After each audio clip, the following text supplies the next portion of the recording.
but you owe the bank $1 billion and you can't pay it back. It's their problem. How do they give you $1 billion? Real estate.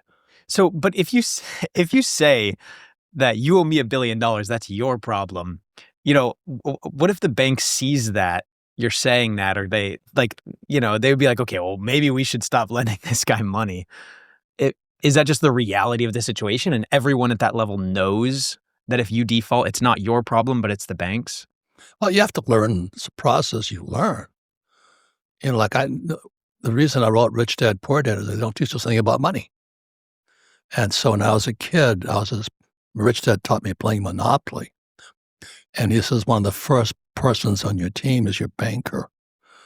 So this is in Hawaii, Waikiki. Hmm. And I would go with him. I'm a kid, going.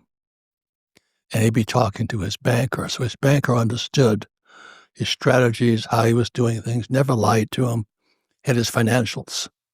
The average American doesn't have financials. If you don't have financials, income statement, balance sheet, statement of cash flow, which is what I wrote about in Rich Dad, Poor Dad, banker won't lend you any money. They give you a credit card.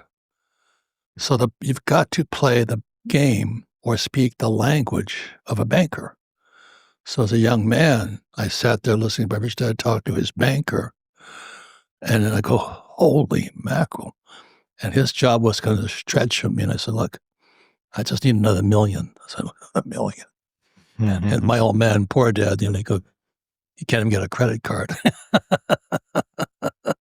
But you have to have a banker on your team. Mm-hmm. It's very, business is a team sport. My accountant, my attorney, my banker, they're on my team.